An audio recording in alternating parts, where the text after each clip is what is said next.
Bonjour, alors je vais vous présenter un montage pour pouvoir pêcher le silure, plutôt des petits silures, du bord avec des vers ou du poulet. Alors pour ce faire, vous avez besoin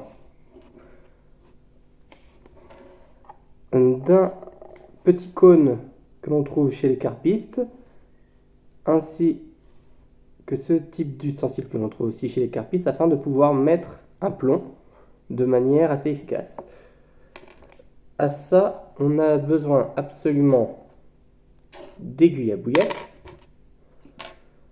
d'un plomb entre 90 grammes si jamais vous pêchez proche du bord dans un endroit avec peu de courant, jusqu'à des poids très conséquents si vous pêchez dans du courant avec pas mal de fond. Vous pouvez même monter jusqu'à 300 grammes. Après, ça dépend de votre canne, est-ce qu'elle est capable d'accueillir ce poids-là. Vous aurez besoin de bouillettes, de préférence des assez grosses, au moins 16 mm et de préférence des 20, 22, 24. Un émerillon assez costaud qu'utilisent les carpistes. D'hameçon assez costauds, donc ceux de Corda sont très bien, ceux de Caperlan ils sont bien aussi, et ce qui est bien c'est qu'ils sont pas très chers. Et il faut absolument qu'ils aient soit des ardillons, soit des micro-ardillons. Les bonnes tailles sont entre du 1 et du 4. Plus vous avez un gros hameçon, moins ça flottera, donc plus il faudra mettre de bouillettes. Mais par contre, plus vous pourrez mettre d'appât dessus. Donc là, pour la vidéo, pour que ça soit bien visible, je vais prendre un très gros hameçon à silure, mais ça ne sera pas du tout adapté pour le montage, ça sera juste pour la vidéo. Alors on va commencer dans un premier temps par faire le bas de ligne. Alors on va faire ce qu'on appelle un nœud sans nœud. Exactement comme font la plupart des carpistes pour pêcher la carpe, mais sauf que les carpistes, eux, utilisent un nœud sans nœud en faisant des bas de ligne assez courts, 20 cm, 25 cm en général, et un cheveu qui doit faire une longueur de bouillette plus un demi-centimètre. Ben, nous, on va faire quelque chose de beaucoup plus grand. Donc, dans un premier temps, on prend une tresse. Là, j'ai pris une tresse vraiment très épaisse, pas la peine de prendre une aussi épaisse. Minimum 35 centièmes.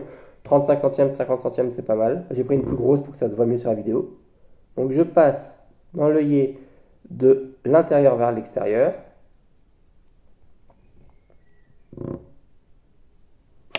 Et je fais une boucle au bout. Donc la boucle, très facile, le premier nœud qu'on apprend souvent à la pêche. On double pour que ça ait la forme d'une boucle. On tourne autour du doigt. On sort ce qu'il y a autour du doigt et on repasse dedans. N'ayez pas peur de faire une très grande boucle, contrairement à la pêche de la carpe où là on utilise souvent des petites boucles.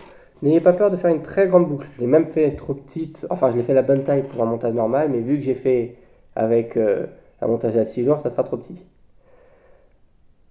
Ensuite, vous prenez une bonne longueur de fil entre l'œillet et le bout. Pourquoi? Parce que on va pouvoir mettre 2, 3 bouillettes dessus, ainsi que des vers. Et il faut que ça puisse onduler, que ça puisse prendre du volume.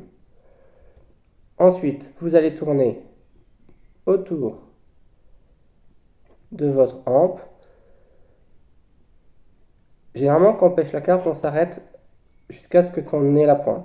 Ici, plus on fait de tours, moins on pourra mettre de verre, donc on peut en mettre un petit peu moins. Hop, là j'en ai mis, je pense 6. Je les ai pas comptés.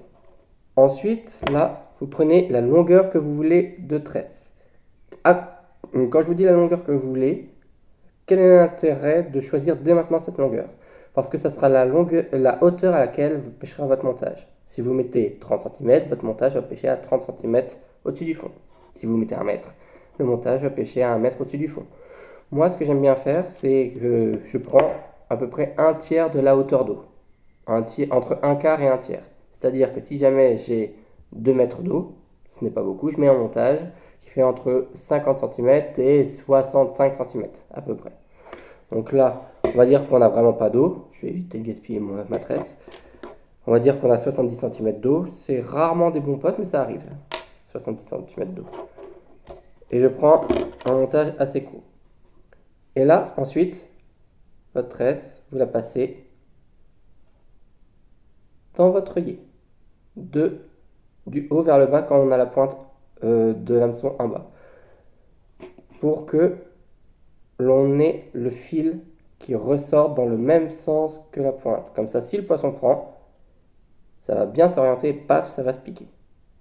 Donc là, maintenant qu'on a vu ça, il ne nous reste plus qu'à faire une boucle à l'extrémité du fil.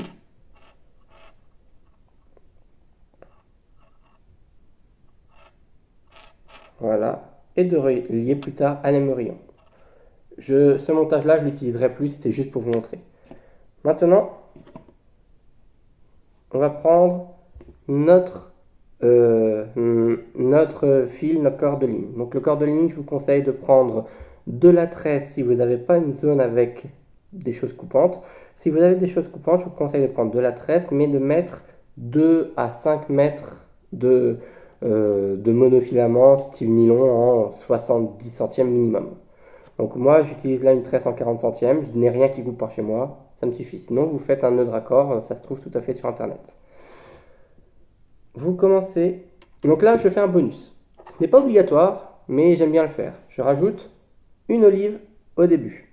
Pour qu'au lancer, l'olive se décale et puis ça plaque au fond pour qu'on ait une zone de sécurité où le poisson ne tape pas le fil. C'est un petit plus, mais c'est très très loin d'être obligatoire.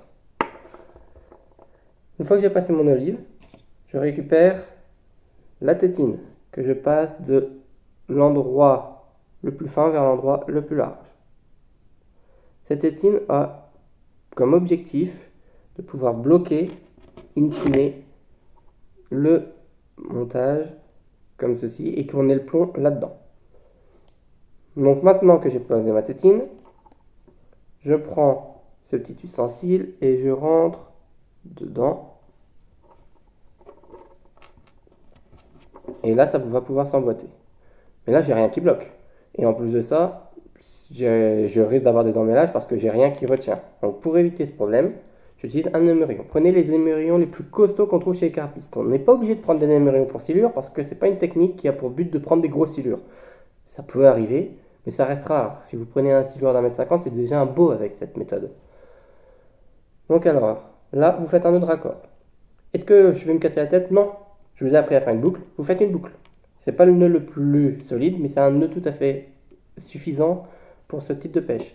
La boucle, attention, elle est nickel si on utilise une tresse. Si on utilise un très gros nylon, ça peut glisser. Donc changez d'autres nœuds. Je peux vous conseiller le nœud Palomar. Regardez sur internet comment faire. Le Palomar, il est super si vous utilisez un nylon. Donc j'ai fait ma boucle. Je resserre. Et là, ensuite, je peux mettre mon émerillon. Donc je passe la boucle dans l'œillet de l'émerillon. Je tire et je repasse la boucle, tout l'émerillon dans la boucle. Et j'ai tiré. Hop.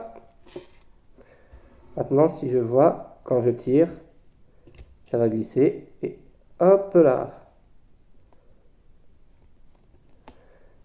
Là, ça peut rentrer dedans si j'ai le bon émerillon, mais vu que je voulais un émerillon particulièrement costaud, ça ne rentre pas. Ce n'est absolument pas un problème. L'avantage quand ça rentre, c'est que lorsque ça ferre, ceci est fixe. Et donc, ça met un coup sur la gueule du poisson et ça le pique. Mais l'avantage d'avoir fait un gros nœud et d'avoir volontairement laissé le fil, ça fait le même principe. Attention toutefois à chaque poisson de vérifier vos nœuds. Généralement, ils sont bons, mais ça arrive qu'ils ne le soient pas. Donc vérifiez-les, ça vous prend 3 secondes. Et puis ce n'est pas un problème. Il ne vous reste plus qu'à mettre votre bas de ligne.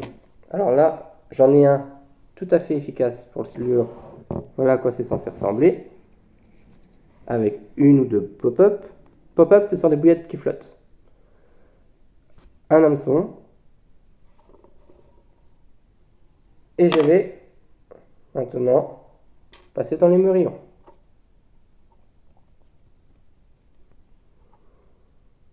Je passe dans l'émerillon, la boucle dans l'œillet. Il ne me reste plus qu'à repasser ma pop-up avec l'hameçon dans le montage, dans la boucle du fil, je tire, Et voilà, le montage est prêt. Là, j'avais déjà des pop-up. Je vais vous montrer comment faire pour les mettre et surtout comment mettre des vers ou du poulet. En sachant que le poulet c'est beaucoup plus dense que le verre, donc ça va être difficile de faire flotter. Donc pour faire flotter, soit vous mettez plus de pop-up, soit vous dites tant pis, c'est au fond. Ça fonctionne, mais je trouve que ça fonctionne moins bien. Ou alors vous pouvez très bien mettre un bouchon en liège devant, à une petite distance de 10 cm par exemple, et ça se présentera comme ceci, mais au-dessus du fond. Décollé, je voulais dire. Donc je sors. Je vais vous montrer comment ça donne. Hop. Je vous avais parlé d'une aiguille à bouillette. C'est là où c'est intéressant. Votre aiguille à bouillette doit absolument posséder ce petit ergot là. Pourquoi? Parce que je vais planter un verre dedans. Une fois que j'ai planté le verre dedans, je le ressors. Là, je passe mon fil dedans et je mets l'ergot. Si j'ai pas l'ergot, la pointe de mon aiguille à bouillette va arracher le verre, il va jamais tenir, ça va être la cata. Et là, je fais glisser mon verre. Une fois que mon verre est glissé, je peux en mettre un deuxième si je veux, je ne suis pas obligé.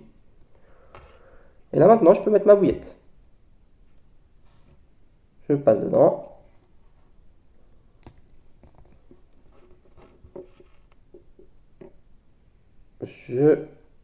J'accroche l'aiguille à bouillette à ma boucle. Je referme l'ergot et je fais glisser.